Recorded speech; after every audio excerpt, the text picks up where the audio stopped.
میرے نبی پاک بخاری مسلم حضور سید عالم صلی اللہ علیہ وسلم نے فرمایا مزدور کا حق بیان کیا نبی پاک نے، اور ایک بات ارشاد فرمائی تو اس کے اندر کئی پہلو، ایک حدیث میں کئی پہلو بیان فرمائے۔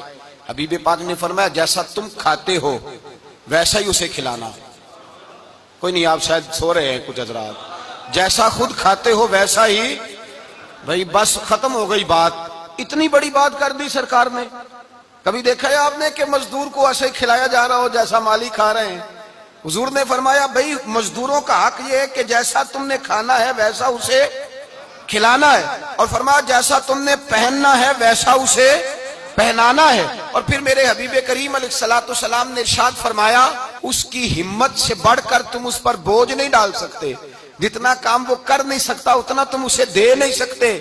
اور فرمایا اگر اتنا کام دینا ہے جو اس کی ہمت سے زیادہ ہے تو میں اس کے مالک کو کہتا ہوں وہ بھی اٹھ کے مزدور کے ساتھ کام پہ لگ جائے، اٹھے اس کے ساتھ کام میں شریک ہو جائے۔ مزدوری کا بھی تعین فرمایا، اور پھر اس کو کام کس مقدار کا دینا ہے، مزدور کو کس قدر زیادہ اس پر بوجھ ڈالا جائے گا، یہ بھی مصطفیٰ کریم نے بیان فرمایا۔ فرمایا جو لا یکلف اللہ نفسا الا وسعها، اللہ بھی تم پر وہ بوجھ نہیں ڈالتا جو تم اٹھا نہیں سکتے، تو کسی مزدور کو تم ایسا کام نہیں بتاؤ گے۔ حضرت عثمان غنی رضی اللہ تعالیٰ عنہ ایک دن حضرت عمر فاروق سے کہنے لگے عمر بس کر دے یار، تیرے بعد بھی تو لوگوں نے خلیفہ بننا ہے، کیسے کوئی تیرے رستے پہ چلے گا؟ تو حضرت عثمان غنی سے جناب عمر کہنے لگے کیا ہو گیا؟ آپ فرمانے لگے کل میں دیکھ رہا تھا کہ لوگ باغ میں مزدوری کر رہے تھے اور آپ امیر المومنین ہو کے ان کا ہاتھ بٹا رہے تھے، ہاتھ بٹا رہے تھے۔ تو حضرت عمر کہنے لگے بوڑھے تھے، بیمار تھے، مزدوری کر رہے تھے تو پسینہ بہ رہا تھا، کیا ہو گیا اگر تھوڑا سا میں نے ساتھ دے دیا؟ حضرت جناب سیدنا فاروق اعظم یہ لفظ کہتے ہوئے رو پڑے۔ آپ فرمانے لگے میں کسی بادشاہ کا شہزادہ نہیں، میں بھی اسی باپ کا بیٹا ہوں جو اونٹ چرا کے گزارا کیا کرتا تھا۔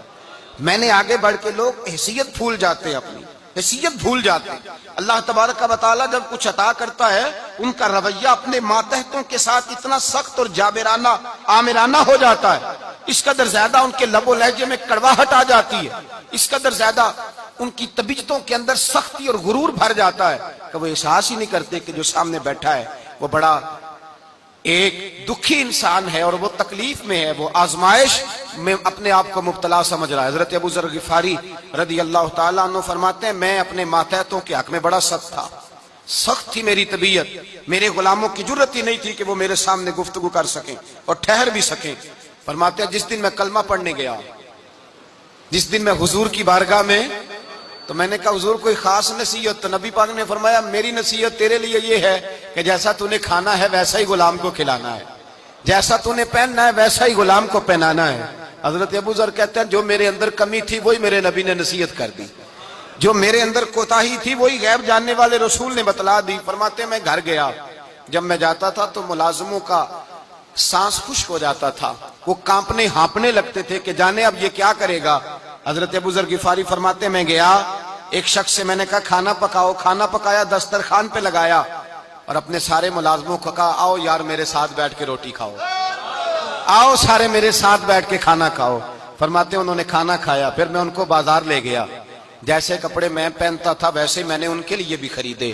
فرماتے ہیں میرے غلام کہنے لگے آقا خیر تو ہے نا، خیریت تو ہے نا، کیا ہوا؟ مزاج مبارک تو ٹھیک ہے، کیا ہو گیا؟ اور یہ جو ہم فضا کو اتنا خوبصورت دیکھ رہے ہیں اور یہ جو ہم اتنی پیاری ریم جھیم برستی دیکھ رہے ہیں یہ جاری رہے گی یا ایک دن کی ہے؟